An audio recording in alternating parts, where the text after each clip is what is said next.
Para mim é um prazer, um privilégio estar novamente com todos vocês para juntos falar um pouco acerca da lição de número 3 relacionada à carta aos Efésios, que nós estamos trabalhando nesse segundo trimestre de 2020. De antemão eu quero agradecer a todos que já têm feito parte desse projeto, todos que têm participado do nosso canal, acessado as nossas postagens. Que Deus abençoe a tua vida, multiplique sobre você todas as sortes de bênçãos espirituais nos lugares celestiais. Nós iremos tratar dessa feita da lição de número 3, data 19 de abril de 2020, cujo tema é eleição e predestinação.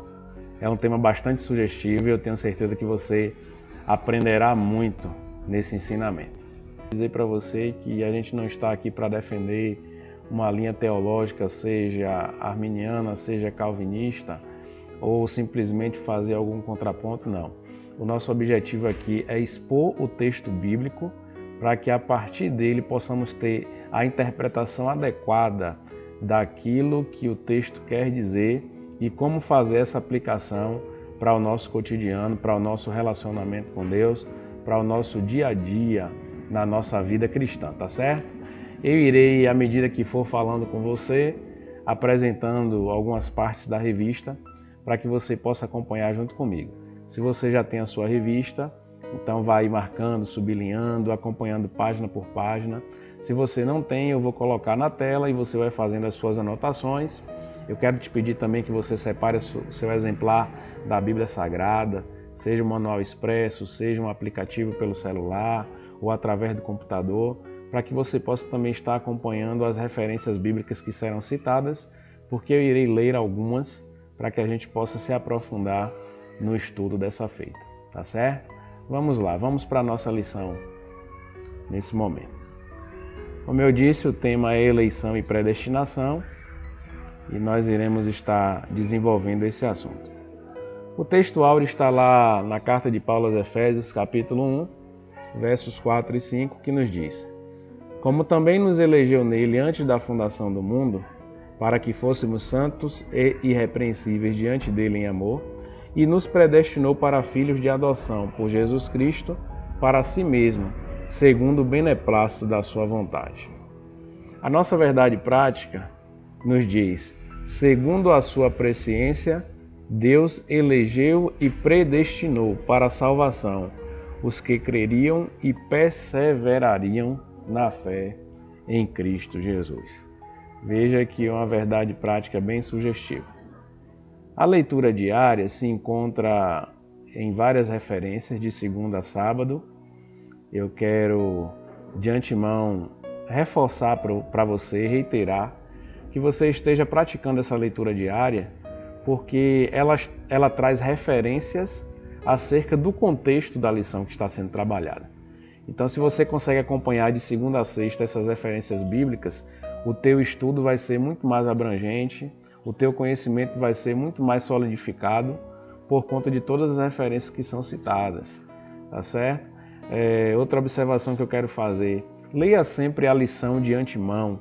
Você que é aluno, chegue na aula já conhecendo o assunto, apenas para tirar dúvidas, questionamentos, porque isso vai enriquecer a aula, isso vai fazer com que o professor se sinta mais confortável e trabalhe os pontos mais obscuros, os pontos onde há mais dificuldade.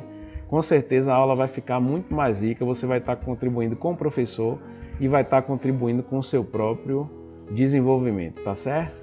Então vamos lá. Continuando aqui, a nossa leitura diária nos fala sobre: fomos eleitos segundo a presciência de Deus, está lá na segunda-feira. Na terça-feira, Deus oferece a salvação a todos, mas nem todos a recebem. Veja que interessante, é um texto de 1 Timóteo 2,4. 1 Coríntios 10:12, quarta-feira, os eleitos devem vigiar para não cair e perderem a salvação. Quinta-feira, apenas os eleitos em Cristo foram predestinados. Sexta-feira, a predestinação não é dupla, pois ela diz respeito apenas às dádivas da salvação. No sábado, a salvação pela graça provém do amor de Deus. Então veja que são referências interessantes, referências importantíssimas, e quando você se debruça sobre elas, você consegue enxergar a lição de uma forma abrangente. Irmãos, a Bíblia diz: conheçamos e prossigamos em conhecer ao Senhor. Precisamos analisar a Bíblia, precisamos interpretar a Bíblia, precisamos nos debruçar sobre a Bíblia, porque à medida que nós aprendemos da palavra, nós somos edificados, nós somos transformados, nós crescemos na graça e no conhecimento do Senhor. Veja o que o salmista nos diz no Salmo de capítulo 1, de forma bem clara e direta. Antes tem o seu prazer na lei do Senhor e nela medita de dia e de noite. E aí ele fala a consequência disso: pois será como árvore plantada junto a ribeiros de águas, que dá o seu fruto na estação própria, cujas folhas não caem, e tudo quanto fizer prosperará. Isso é a revelação de Deus para aqueles que se dedicam ao aprendizado da palavra do Senhor. Então, siga por esse exemplo, trace esse caminho para a sua vida, com certeza você será muito bem sucedido, tá certo? Vamos continuar. Eu quero ler para você mais uma parte da lição, que nos fala agora sobre o objetivo geral. Aqui o autor sugere também alguns hinos da harpa cristã, que você pode abrir, analisar a letra, cantar, ouvir, são associados à lição. Hino 68, 81 e 430. O objetivo geral nos diz assim: informar que Deus soube de antemão, por meio de sua presciência, quais pessoas creriam e que em Cristo seriam predestinadas a receber as bênçãos espirituais. Quais as pessoas que creriam e em Cristo seriam predestinadas? Então, é o objetivo geral da lição. Vamos para os objetivos específicos, né? Primeiro nos diz esclarecer a diferença bíblica entre eleição e predestinação. Depois, explicar como ocorreu a eleição divina antes da fundação do mundo. Terceiro, constatar que a predestinação bíblica retrata as bênçãos concedidas aos eleitos. Então vamos estar focando nesses 3 objetivos específicos, e a gente não pode terminar a lição sem assimilar, sem absorver. Isso que o autor nos traz na lição, tá certo? Veja que a lição, irmãos, ela é elaborada de uma forma bem organizada, com um cronograma lógico, dividida em tópicos e subtópicos para facilitar a nossa compreensão, tá certo? Então é importantíssimo que você se debruce, que você entenda a didática que é montada, para que você possa assimilar de forma muito clara o conteúdo que é apresentado, tá certo? Vamos lá, vamos ver o que o autor nos diz na introdução. Primeiro, a eleição e a predestinação são termos importantes na compreensão da doutrina da salvação. Esses vocábulos ligados entre si elucidam o plano divino de salvar os pecadores. Nesta lição abordaremos conceitos bíblicos e a interpretação pentecostal referentes à eleição e predestinação. E aí eu já quero falar para você acerca do tópico 1, que nos traz a ideia dos eleitos para uma vida santa e irrepreensível. Aqui o autor divide em 3 subtópicos que nós iremos tratar. Eu fiz alguns destaques nesses subtópicos e vamos entender qual é o foco daquilo que o autor tem trazido para nós. No primeiro ele fala sobre a eleição divina, que nos traz a ideia de escolha. Então observe, a eleição traz a ideia de escolha. E na carta de Paulo aos Efésios, no capítulo 1, verso 4, Paulo menciona 3 aspectos dessa escolha, tá certo? Então vamos estar enfatizando esses 3 aspectos para que a gente possa entender de forma clara. Mas antes, eu quero ler para você aqui a leitura bíblica em classe, para que a gente não passe sem nos debruçar naquilo que está escrito, tá certo? Efésios capítulo 1, dos versos 4 ao 12. Eu estou aqui com o meu exemplar da Bíblia Sagrada, Bíblia Apologética de Estudo, edição ampliada do Instituto Cristão de Pesquisas. É importantíssimo que você preserve seu exemplar da Bíblia e não tenha somente um, irmãos. Ao falarmos sobre exemplares da Bíblia, é importante que você tenha algumas traduções diferentes, para que você possa entender de forma muito clara e ampla os termos bíblicos e a forma como eles foram traduzidos para o português. Geralmente eu costumo usar a Nova Versão Internacional, a Almeida Revista Corrigida, a Almeida Revista Atualizada, a edição do King James, a Bíblia de Jerusalém, que é uma edição católica. Então veja que todas essas traduções têm as suas particularidades. E quando a gente estuda a Bíblia através de traduções diferentes, a gente consegue enriquecer sobremaneira o assunto sobre o qual estamos debruçados, tá certo? Vamos lá então para a nossa leitura bíblica, conforme nos apresenta a lição. Diz assim, Efésios 1, do 4 ao 12. Como também nos elegeu nele antes da fundação do mundo, para sermos santos e irrepreensíveis diante dele em amor, e nos predestinou para filhos de adoção por Jesus Cristo, para si mesmo, segundo o beneplácito de sua vontade, para louvor e glória da sua graça, pela qual nos fez agradáveis a si no amado, em quem temos a redenção pelo seu sangue, a remissão das ofensas segundo as riquezas da sua graça, que ele tornou abundante para conosco em toda sabedoria e prudência. Versículo 9. Descobrindo-nos o mistério da sua vontade, segundo o seu beneplácito que propusera em si mesmo, de tornar a congregar em Cristo todas as coisas, na dispensação da plenitude dos tempos, tanto as que estão nos céus como as que estão na terra. Nele digo, em quem também fomos feitos herança, havendo sido predestinados, conforme o propósito daquele que faz todas as coisas, segundo o conselho da sua vontade. Quero ler novamente a parte B do verso 11. Havendo sido predestinados, conforme o propósito daquele que faz todas as coisas, segundo o conselho da sua vontade. Verso 12. Veja aqui o objetivo, com o fim de sermos para louvor da sua glória, nós, os que primeiro esperamos em Cristo. Aleluia!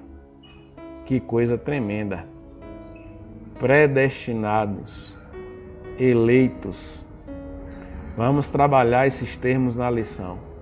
De antemão eu quero dizer para você que eleição está relacionada à escolha e predestinação a determinar antes.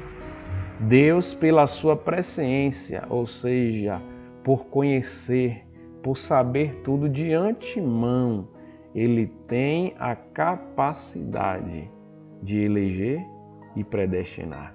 É algo que pertence a Ele. É um tema sobre o qual nós iremos nos debruçar nesse ensinamento, tá certo? Vamos lá, vamos avançar. Tópico 1, eleitos para uma vida irrepreensível. Subtópico 1, a eleição divina. Eu disse que Paulo menciona aqui 3 aspectos dessa escolha. 3 aspectos que eu destaquei aqui.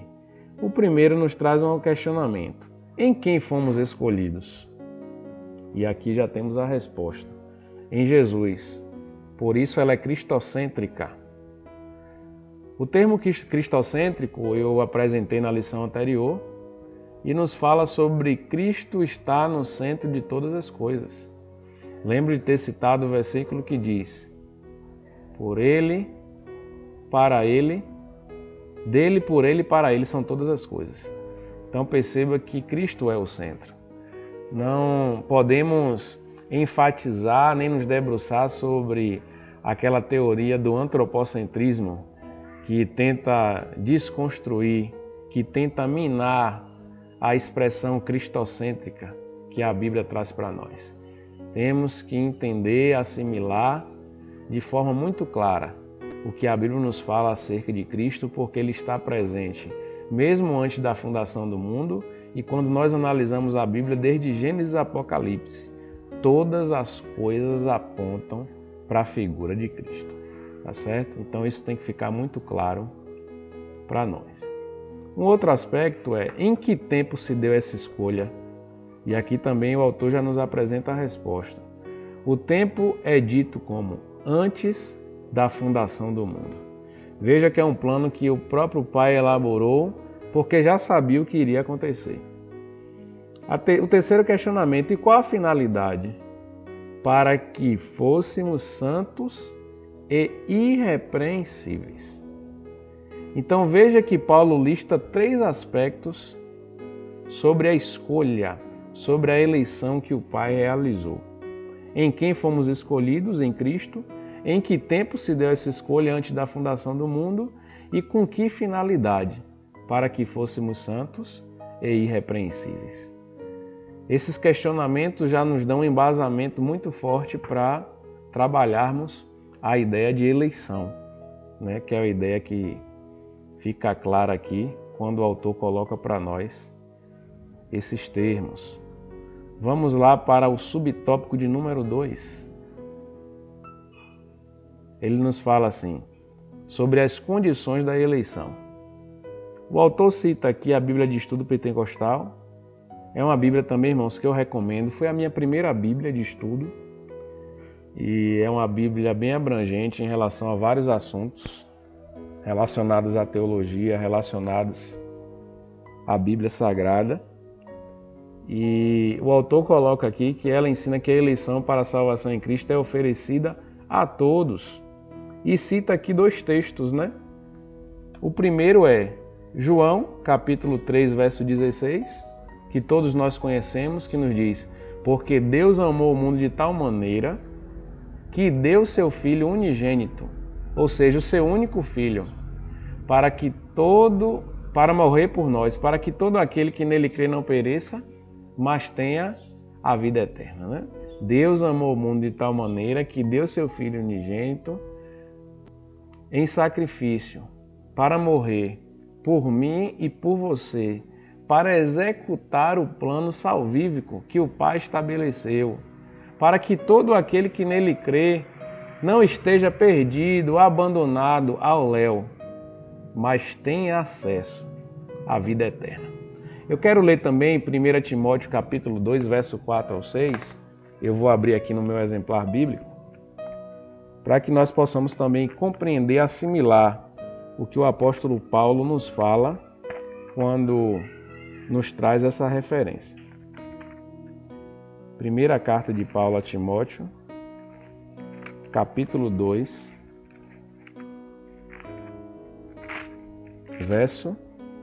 versos 4 ao 6. Nos diz assim: eu vou ler a partir do verso 3, tá certo? Porque isto é bom e agradável diante de Deus, nosso Salvador, que quer que todos os homens se salvem e venham ao conhecimento da verdade. Porque há um só Deus e um só mediador entre Deus e os homens, Jesus Cristo, homem, o qual se deu a si mesmo em preço de redenção por todos, para servir de testemunho ao seu tempo. Veja que texto maravilhoso. Quer que todos se salvem. Então veja que a salvação não é restrita ou específica a um grupo só de pessoas. A salvação é abrangente.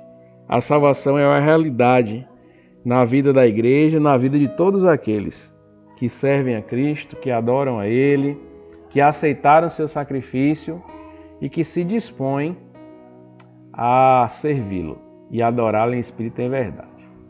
Ele continua dizendo: torna-se uma realidade para cada pessoa de acordo com seu prévio arrependimento. E aqui ele cita Efésios 2:8, 3:17. Entretanto, esse meio não é meritório e ninguém pode cumpri-lo sem a graça de Deus. Desse modo, fomos eleitos por iniciativa divina, por causa da graciosa obra de Cristo, e não pelas nossas obras. É interessante, irmãos, abrir um parêntese aqui nesse aspecto. A salvação não é por mérito humano. Algumas pessoas que defendem a doutrina calvinista acham que quando há a opção de nós aceitarmos a Cristo por nossa iniciativa, isso desmerece, desconstrói o sacrifício que Cristo realizou, como que seu sacrifício não fosse eficaz o suficiente, como se ele não fosse abrangente o suficiente. Mas o que é que eu quero reiterar para você que me ouve? Que o mérito não está naquele que aceita. O mérito está naquele que coloca à disposição o plano de salvação. É como numa festa, onde aquele que organiza, prepara tudo e coloca lá uma mesa com um banquete maravilhoso e faz o convite para as pessoas que ele deseja que estejam na festa. O mérito não é de quem aceita o convite e vai participar da mesa. O mérito é de quem convida, de quem preparou a festa, de quem preparou todo aquele banquete. Cabe ao convidado ou não aceitar. Até porque o próprio termo é autoexplicativo. Convidado, ele não foi obrigado, ele foi convidado. Aceita se quiser. Então, essa é a interpretação, essa é a análise que tem que ser feita. Jesus morreu por todos. Ele deixou a mesa posta. E as pessoas têm a opção de ir até a mesa e se servir. Mas, infelizmente, tem pessoas que não irão se servir da mesa, por opção própria, por opção particular.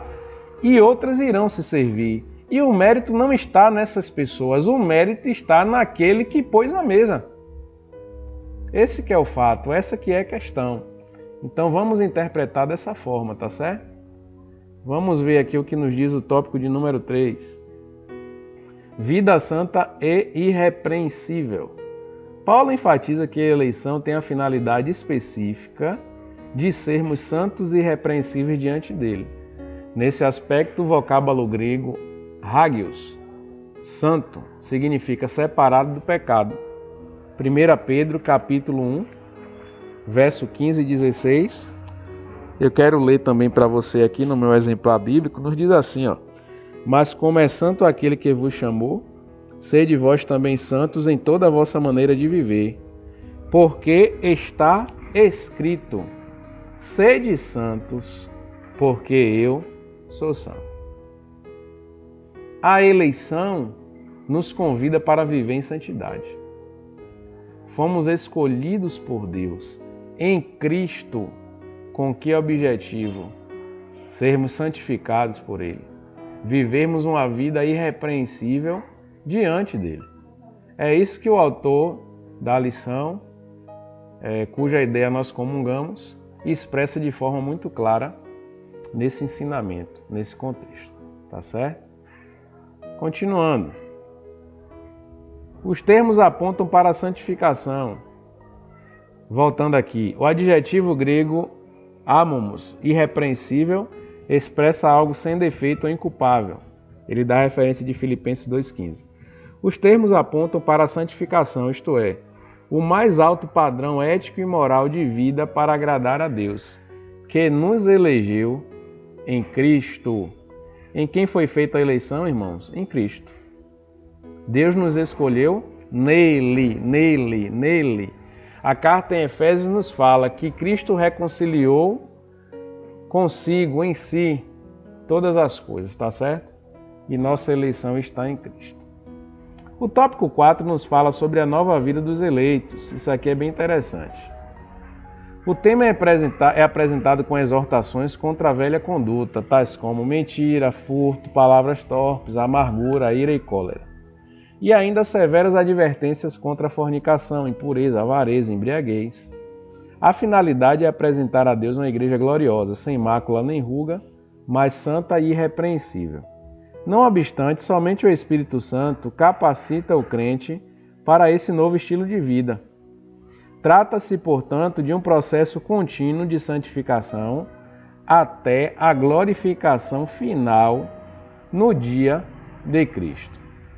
Irmãos, veja que a eleição, ela tem o objetivo de nos santificar. E durante esse processo, o que acontece? Aquelas velhas práticas que o velho homem, dominado pela natureza carnal, realizava, ele deixa de fazer. Se ele roubava, ele não rouba mais. Se ele mentia, ele não mente mais. Se ele se prostituía, não se prostitui mais. Ele agora se esforça para viver uma nova vida em Cristo, como nova criatura. Uma vida de santidade, uma vida de compromisso, uma vida de comunhão, uma vida de busca à presença do Senhor. Eu destaquei aqui o texto de 2 Coríntios 3,18, palavra do apóstolo Paulo, e eu quero ler para você mais uma vez no meu exemplar da Bíblia Sagrada, e nos diz assim: mas todos nós, com o rosto descoberto, refletindo como um espelho a glória do Senhor, somos transformados de glória em glória, na mesma imagem, como pelo Espírito do Senhor. Somos transformados de glória em glória. Irmãos, nós enxergamos a imagem de Cristo como espelho, porque somos limitados, estamos no corpo carnal, mas quando formos transformados e arrebatados para nos encontrar com Ele, nós o veremos como Ele é, de face a face. Enquanto não alcançamos esse momento, estamos vivendo uma transição e nos esforçando para sermos cada dia santos. Veja o que a Bíblia nos diz lá no livro de Hebreus. Assim como é santo aquele que vos chamou, sede vós também santos em toda a vossa maneira de viver. É uma santidade caracterizada através de um processo de transformação que o homem vive a partir do momento que ele experimenta Deus e que ele vai amadurecendo na presença do Senhor. Então é importante nós termos isso em mente, porque esse é um dos propósitos da eleição que Deus fez em relação aos seus santos, aqueles que estão diante dele em amor. Vamos para o tópico de número 2, que nos fala sobre predestinados para filhos de adoção. Esse tópico também é interessante e nos traz uma ideia agora clara acerca do que é predestinação, tá certo? Deixa eu colocar aqui a revista para você acompanhar comigo. A palavra predestinar mostra que o destino dos eleitos foi feito na eternidade. O subtópico 1 fala assim: a predestinação. O termo proorizo, traduzido como predestinar, é formado pelo vocábulo orizo, que significa determinar, e pela preposição pro, que indica algo feito antes, ou seja, predestinar significa literalmente determinar antes. Está aqui destacado para você. Então, se alguém te pergunta o que é predestinação, irmão, é determinar antes. A Bíblia de Estudo Pentecostal esclarece que a predestinação se aplica aos propósitos de Deus, inclusos na eleição. Então, vamos fazer uma divisão aqui? Qual a primeira obra que Deus faz? Ou o primeiro projeto que Ele estabeleceu? A eleição. Em quem? Em Cristo. Ou seja, Ele escolheu para que nós estivéssemos em Cristo. Eleitos e estando em Cristo, Ele executa aquilo que Ele predestinou. E a gente vai entender o que foi que Ele predestinou. Ou seja, o que foi que Ele determinou antes para os eleitos, ou seja, para aqueles que estão em Cristo. Então essa é a explicação, tá certo? O que é que nos diz? Que a eleição é a escolha feita por Deus em Cristo de um povo para si mesmo. E que a predestinação abrange o que acontecerá ao povo escolhido por Deus. Eleição, escolha feita por Deus. Predestinação, o que vai acontecer a esse povo que foi escolhido por Ele. Por conseguinte, nossa declaração de fé ensina que a predestinação dos salvos é precedida pelo conhecimento prévio de Deus, daqueles que, diante do chamamento do Evangelho, recebem a Cristo como seu Salvador pessoal e um detalhe, e perseveram até o fim. Olha a observação. Logo foi vontade de Deus reconciliar os pecadores e torná-los seus filhos. Eu destaquei aqui Romanos capítulo 8, versos 29 e 30, tá certo? Eu quero ler para você. Eu já abri aqui rapidamente, vou citar para você, você anota a referência para ler depois, tá certo? 8, 29 e 30 de Romanos. Porque os que dantes conheceu, também os predestinou, para serem conformes à imagem do seu Filho. Destaque isso. Predestinou para quê? Serem conformes à imagem do seu Filho, a fim de que ele seja o primogênito entre muitos irmãos. E aos que predestinou, a estes também chamou. E aos que chamou, a estes também justificou. E aos que justificou, a estes também glorificou. Veja que texto interessantíssimo. Predestinou, chamou, justificou e glorificou.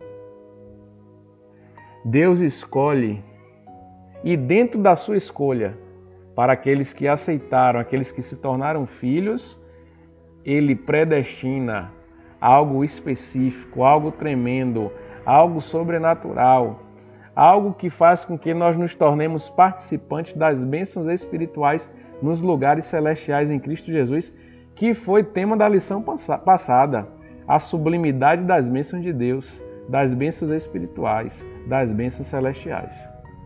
Então veja a dimensão, a importância desse assunto, a importância de nós conhecermos não só o conceito, mas entendermos o contexto bíblico em que ele está inserido. Vamos continuar? Vamos lá para o subtópico de número 2. Aqui ele trabalha conosco uma outra ideia dentro de predestinação, que é filhos por adoção. Paulo é o único escritor do Novo Testamento que emprega o termo adoção. E aí tem várias referências. Eu vou ler para vocês a de Romanos 8, 15 e 23, certo? Essa prática não fazia parte do sistema legal judaico, mas era comum entre os romanos e perfeitamente conhecida entre os gregos. Assim, o apóstolo enfatiza que foi agradável a Deus inserir no plano da salvação a adoção dos eleitos como filhos, segundo o beneplácito da sua vontade, certo? Ele ainda assinala que o amor foi o que moveu o Pai a nos adotar. Se no outro tempo éramos estranhos e inimigos de Deus, agora estamos reconciliados com Ele em Cristo e somos seus filhos. Essa posição nos é imerecida, contudo aprove ao Pai fazê-la assim. Eu disse que eu ia ler para você Romanos 8,15 e também, qual foi a outra referência? Ainda no livro de Romanos 23, né? Então deixa eu ler para você aqui. Romanos 8, verso 15 e também Romanos 8, verso 23. O verso 15 diz assim, ó: porque não recebestes o espírito de escravidão, para outra vez estardes em temor, mas recebestes o espírito de adoção, pelo qual clamamos, Abba, Pai. Veja que interessante. O espírito que nós recebemos foi o espírito de adoção. E por que essa expressão Abba, Pai? É uma expressão que denota intimidade. Através do espírito de adoção que recebemos, nos tornamos íntimos de Deus. E no verso 23, ó, e não só ela, mas nós mesmos que temos as primícias do Espírito, também gememos em nós mesmos, esperando a adoção, a saber, a redenção do nosso corpo. Veja que coisa interessante, irmãos. Nós outrora não éramos filhos, mas por conta do sacrifício de Cristo, nós fomos enxertados na videira verdadeira, e nos tornamos filhos por adoção. E uma vez filhos por adoção, isso é irrevogável. Por quê? Porque quem é adotado se torna filho e passa a ter os mesmos direitos do filho legítimo. Ele recebe o nome e recebe também o quê? Os bens. Veja que coisa interessante. A cultura judaica não trabalhava com essa ideia de adoção, mas a cultura romana sim. E o que é que os romanos faziam ao adotar uma criança? Davam-lhe o nome e lhes faziam participante também dos seus bens. Isso é dádiva que pertence a filho.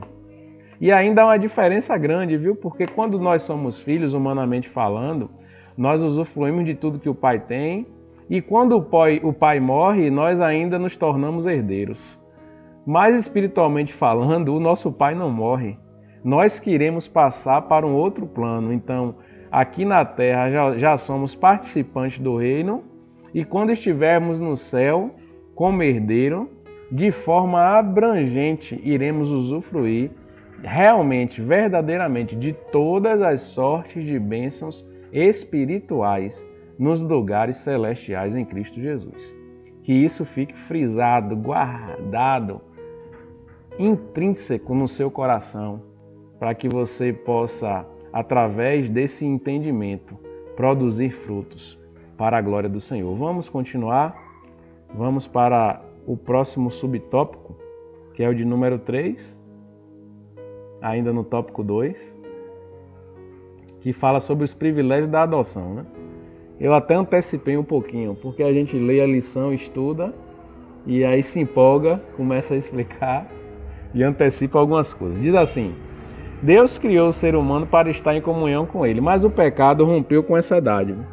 Entretanto, em Cristo, o Pai reconciliou-se com os homens, adotando os escolhidos. Nesse sentido, o apóstolo Paulo usa uma analogia da adoção na sociedade romana, em que o filho adotado recebia o direito de nome e aos bens de quem o adotava, né? Eu havia citado, eu havia falado sobre isso. Igualmente, na filiação divina, Deus predestinou as bênçãos de um novo nome e de uma nova imagem, a imagem de Cristo, aos eleitos. Então Deus concede a redenção e a remissão de pecados e restabelece a comunhão com o pecador, dando-lhe o direito de clamar Abba Pai. Lembra que eu falei sobre isso? Isto é, o direito de ter intimidade com o Pai. Isso significa que passamos a ser herdeiros de Deus e co-herdeiros de Cristo. Romanos 8,17. Eu já estou com a Bíblia aberta, eu vou dizer para você aqui, ó. E se nós somos filhos, somos logo herdeiros, também herdeiros de Deus e co-herdeiros de Cristo. Se é certo que com ele padecemos, para que também com ele sejamos glorificados. Ele ainda fala das promessas a Abraão, Gálatas 3:29. Deixa eu ler para você. Gálatas 3:29. Vamos ver o que o texto nos diz. E se sois de Cristo, então sois descendência de Abraão e herdeiros conforme a promessa. E ele ainda fala de vida eterna em Efésios 3:6 e Tito 3:7. Eu vou ler aqui Tito 3:7. Veja o que diz: para que, sendo justificados pela sua graça, sejamos feitos herdeiros segundo a esperança da vida eterna. Veja que coisa gloriosa! Passamos a ser herdeiros de Deus, co-herdeiros de Cristo, das promessas a Abraão e da vida eterna. Só Jesus quem faz essas coisas na vida do ser humano. Tendo sido aceitos por Deus, somos transformados em filhos para seu louvor e glória. Aleluia! Você está entendendo?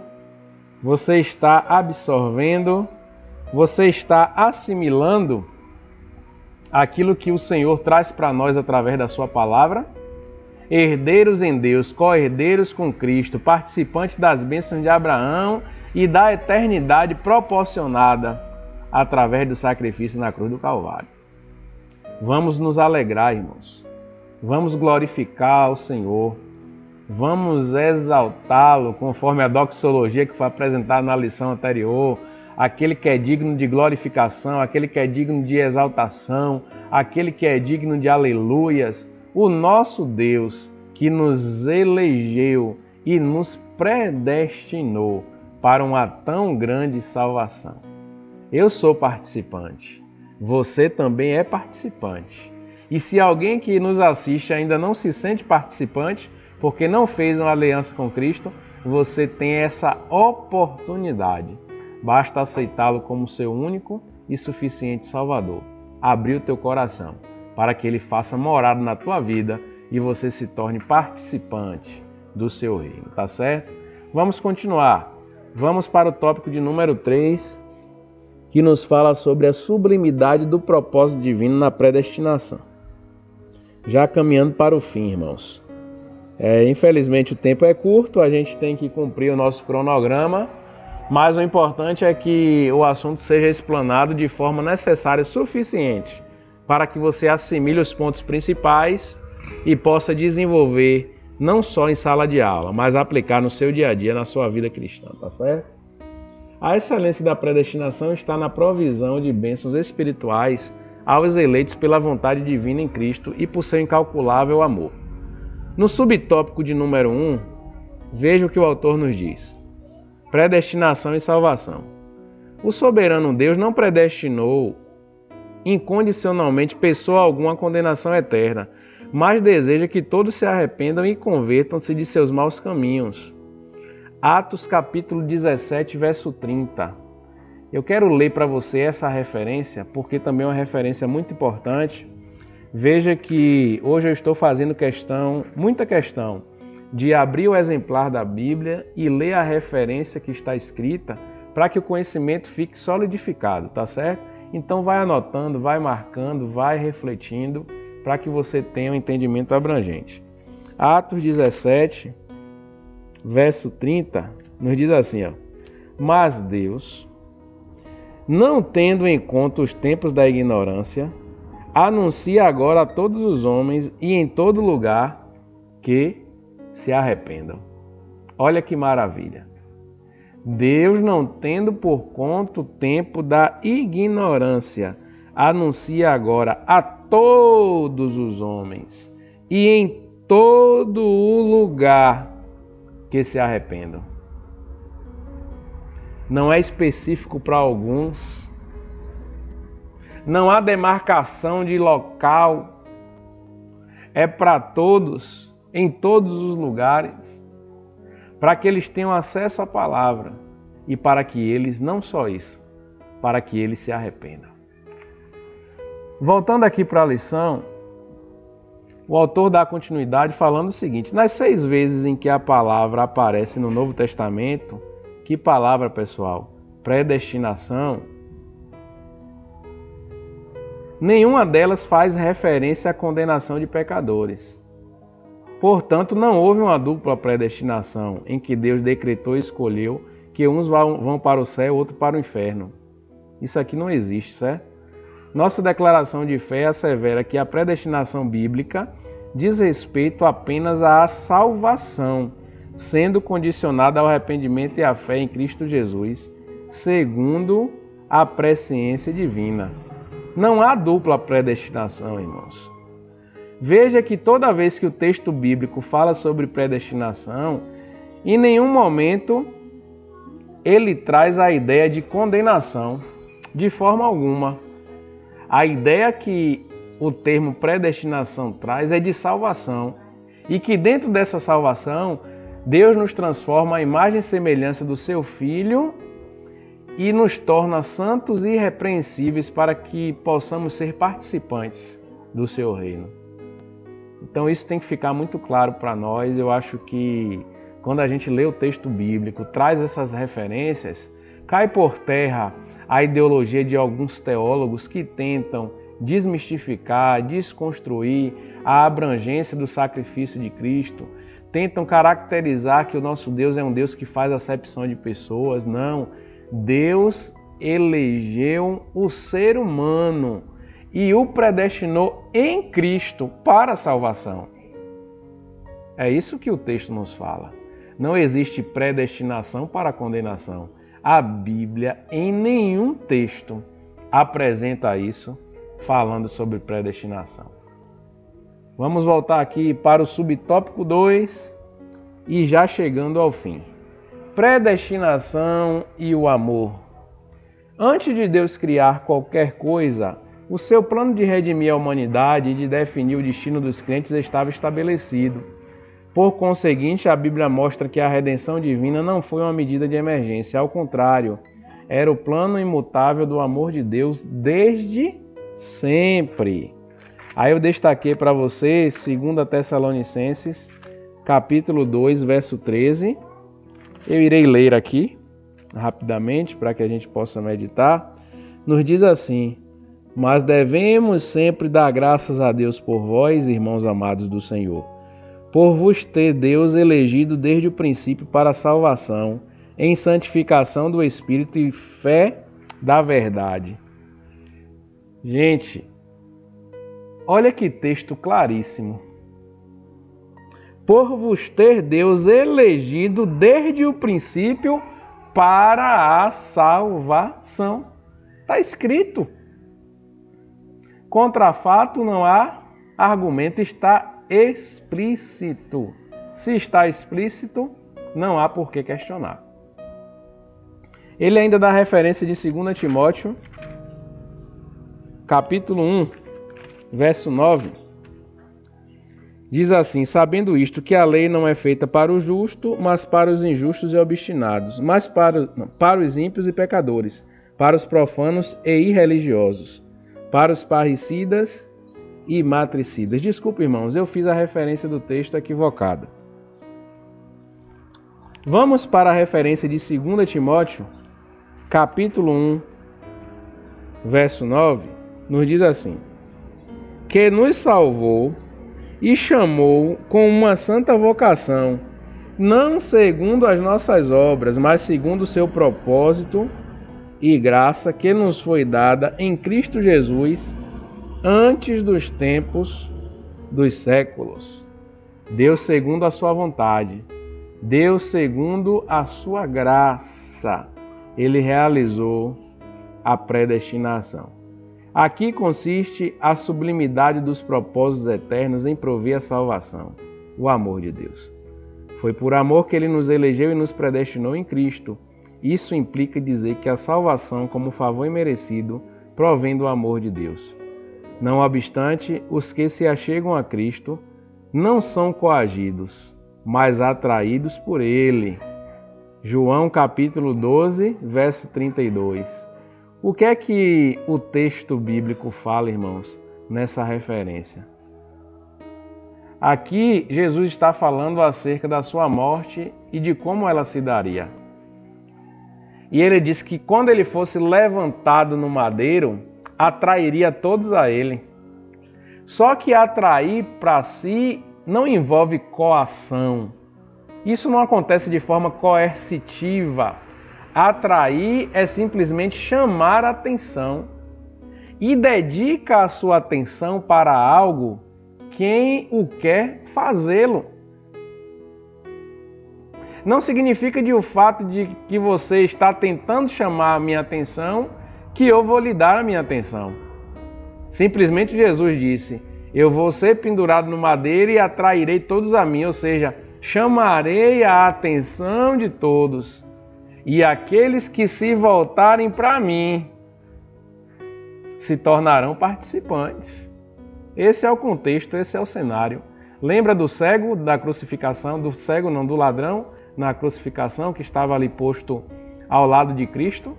Ele olhou para Jesus, percebeu que Jesus era um homem justo e fez um pedido para Cristo dizendo: Pai, lembra-te de mim quando estiveres no teu reino. Olha que coisa tremenda. Jesus automaticamente respondeu para ele de forma positiva, porque aquele homem teve a sua atenção chamada quando Cristo foi crucificado no madeiro. E ele dedicou a sua atenção para Cristo e quis se tornar participante do reino que Cristo tinha proposto. Quem estava pendurado do outro lado não teve a mesma atitude. Então precisamos deixar isso de forma clara, tá certo? A mesa está posta. Quem quiser se alimentar, dá um passo, vai até a mesa, usufrui do que ela tem a oferecer, tá certo? Vamos para a nossa conclusão? O autor conclui dizendo assim: Cristo morreu por todos e por cada um dos pecadores. Desde a eternidade, segundo a sua presciência em Cristo, Deus elegeu e predestinou os que creriam e perseverariam na fé a viver em santidade, receber a filiação divina e a desfrutar de todas as bênçãos espirituais divinamente estipuladas.